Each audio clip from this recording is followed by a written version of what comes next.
बड़ी बहू, देवरानी तुम्हारी टिफ़िन बनाने वाली नहीं है। अरे रचना बहू, आज मेघा घर पर आ रही है तो उसका भी खाना बना लेना। और सुन, थोड़ा ज़्यादा ही बनाना। वो यहीं से टिफ़िन पैक कर कर ले जाएगी, कहाँ घर जाकर खाना बनाएगी। कहती हुई जमुना जी बाहर अपनी आराम कुर्सी पर आकर बैठ गई, जबकि रसोई में रोटियां सेकती रचना के हाथ वहीं रुक गए। हे भगवान, अच्छी कामचोर बड़ी बहू है इनकी।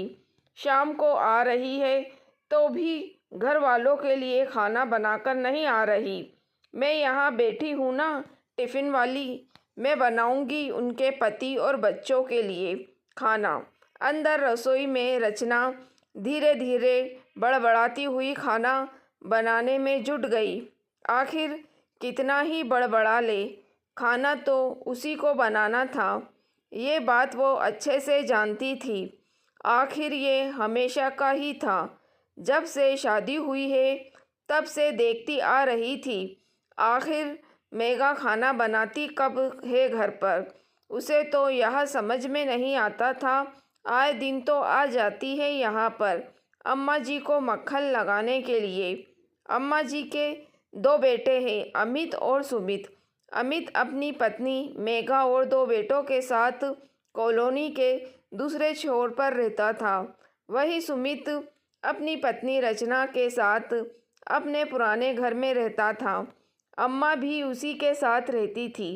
रचना और सुमित की शादी को 1 साल हो चुका था, लेकिन 1 साल की शादी में रचना अपनी बड़ी जेठानी को बहुत अच्छे से जान चुकी थी। वो एक नंबर की कामचोर थी। खाना बनाने में तो उसे रोना आता था। हर 3-4 दिन छोड़कर यहाँ चली आती थी और फिर अपने परिवार का खाना बनवाकर यहीं से ले जाती थी। और तो और अपने बच्चों के जन्मदिन और खुद की सालगिरह तक यहीं पर बनाती थी। कोई भी सेलिब्रेशन हो या तीज त्योहार हो, तब भी सबका खाना यहीं बनता था। और अम्मा जी को ये दिखाई नहीं देता था। उन्हें तो लगता था कि बड़ी बहू उन्हें से बहुत प्यार करती है, इसलिए उनसे मिलने हर 4-5 दिन में आ जाती है।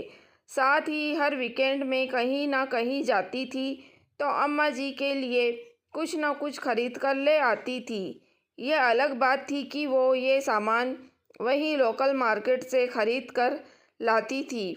वो हमेशा उन तोहफ़ों की पट्टी अम्मा जी की आंखों पर बांध कर ही रखती थी। इस कारण घर का बजट हमेशा बिगड़ा ही रहता। सुमित जहां अपने बजट को लेकर परेशान रहता था, वहीं रचना अपने घर के कामों को लेकर। 1-2 बार रचना ने कहना चाहा तो अम्मा जी उससे ही लड़ पड़ी। तुझे क्या पता ये तोहफे कितने महंगे आते हैं? तूने अपने पिता के घर पर देखा ही क्या है? परिवार को एक करके चलना तो तुझे आता ही नहीं है। तू तो जलती है अपनी जेठानी से। खुद को घर संभालना नहीं आता है और घर के बजट बिगाड़ने का ठीकरा जेठानी पर फोड़ देती है। इसके आगे रचना ने कहने ही छोड़ दिया। अम्मा जी को ना समझाना था और ना वो समझना चाहती थी। ये अलग बात थी कि आज तक मेघा ने कभी भी अम्मा जी या सुमित और रचना को अपने घर पर खाना खाने नहीं बुलाया था। यहाँ तक कि जब मेघा अपने मायके जाती थी तो पीछे उसके पूरे परिवार का खाना रचना ही बनाती थी, जबकि रचना का मायका तो लोकल ही था। तो वो तो सुबह जाती थी और शाम तक आ जाती थी, इसलिए उसे तो कभी ज़रूरत ही नहीं पड़ी। लेकिन अब रचना इन सब चीज़ों से तंग आ चुकी थी।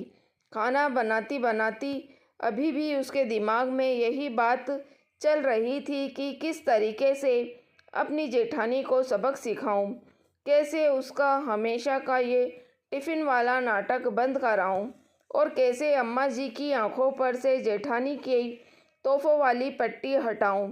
सोचते सोचते मेघा पलटी, अचानक पीछे रखे सिलेंडर से टकराई और गिर गई। गिरते ही उसकी चीख निकल गई। जमुना जी रसोई में दौड़ी दौड़ी आई। अरे बहू, क्या हो गया? कुछ नहीं अम्मा जी, मैं सिलेंडर से टकरा गई। देखकर नहीं चल सकती थी क्या? अगर ज़्यादा चोट लग जाती तो फिर खाना कौन बनाता? अम्मा जी के ये कहते ही रचना के दिमाग में यही आइडिया आ गया। उसने मन ही मन सोचा कि अब तो यही नाटक करना पड़ेगा। वो जैसे तैसे खड़ी होने लगी कि अचानक वापस गिर गई। अम्मा जी, मेरे पैर में तो बहुत ज़ोर से दर्द हो रहा है। लगता है पैर में मोच आ गई है। मुझसे खड़े नहीं होते बन रहा है। भगवान, तुड़वा लिए ना पैर। अब इतने लोगों का खाना कैसे बनेगा? अम्मा जी, आपको खाने की पड़ी है। खाना तो जीजी बना लेगी, पर मुझे चोट लगी है उसका क्या? ठीक है, उठाती हूँ तुझे। कहते कहते जमुना जी ने जैसे तैसे करके रचना को उसके कमरे तक पहुँचाया दिया और उसे बाम लाकर दे दिया। ले बहू, इसे मल ले और गरम पट्टी बांध ले ताकि कुछ आराम मिल जाए। अभी का खाना तो फिर बड़ी बहू बना लेगी, कहकर अम्मा जी चली गई। तब तक मेघा भी वहाँ पर आ गई। जैसे ही मेघा को पता चला कि रचना के पैर में मोच आ गई है और वो खड़ी भी नहीं हो पा रही है, इसलिए अब खाना उसे ही बनाना पड़ेगा, तो उसने कहा, अम्मा जी, मैं खाना तो बना देती, पर आज तो मुझे ज़रूरी काम से जाना है। मेरी मम्मी की तबीयत ठीक नहीं है। मैं तो बस आपको देखने चली आई थी, तो आज तो मैं खाना बना नहीं पाऊंगी। अम्मा जी की प्रतिक्रिया जाने बगैर ही मेघा वहीं के वहीं अपने घर के लिए मुड़ गई। अम्मा जी मेघा के ऐसे रवैये से हैरान रह गई, पर उन्हें तो खाना बनाना ही था, सो खुद के लिए, सुमित और रचना के लिए उन्होंने खाना बना दिया। दूसरे दिन अमित घर आया तो अम्मा ने पूछा, अब कैसी है तेरी सास की तबीयत? मेरी सास को क्या हुआ है? वो तो बिल्कुल ठीक है। अमित का जवाब सुनकर अम्मा हैरानी से बोली, अच्छा, मेघा कल शाम को आई थी ना उनसे मिलने के लिए? तो कल तो हम लोग डिनर के लिए बाहर गए थे। मेघा ने अचानक से प्लान बना लिया था।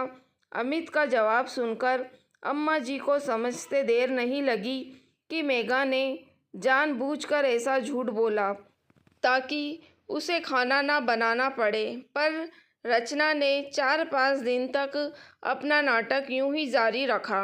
अब धीरे धीरे अम्मा जी को मेघा की चालाकियां समझ में आने लगी थी। मेघा जब बीमार पड़ती थी तो रचना उसके और उसके परिवार के लिए खाना भेज देती थी, लेकिन यहाँ तो रचना को बिस्तर पर पड़े हुए इतने दिन हो गए, एक बार भी मेघा ने अम्मा और सुमित के लिए खाना नहीं भेजा, यहाँ तक कि देखने तक नहीं आई। एक सप्ताह बाद जब रचना अपने पैरों पर खड़ी हो गई तो मेघा घर पर आई। उस समय रचना रसोई में खाना बना रही थी, तो मेघा ने कहा, अरे वाह, आज तो रचना खाना बना रही है। चलो, आज तो मैं अपना टिफ़िन पैक करवा कर ले जाऊंगी। आखिर रचना के खाने को हमने बहुत मिस किया। उसकी बात सुनकर रचना के हाथ वहीं रुक गए, लेकिन अम्मा जी बोली, माफ़ करना बड़ी बहू, देवरानी तुम्हारी टिफ़िन बनाने वाली नहीं है। इतनी कामचोरी अच्छी नहीं होती है। अब से अपना खाना खुद बनाओ। अब से किसी का टिफ़िन पैक होकर नहीं जाएगा।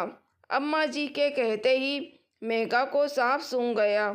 उसके आगे वो कुछ बोल ही नहीं पाई और चुपचाप वहाँ से रवाना हो गई। और अब महीने 2 महीने में एक बार आती है, वो भी अमित के साथ। रोज़ रोज़ के चक्कर भी बंद हो गए। दोस्तों, अगर आपको कहानी पसंद आई है तो प्लीज़ आप मेरे चैनल वॉइस ऑफ नीलोफर को सब्सक्राइब ज़रूर कीजिएगा और मेरी वीडियो को लाइक और शेयर भी ज़रूर कीजिएगा। Thank you for watching.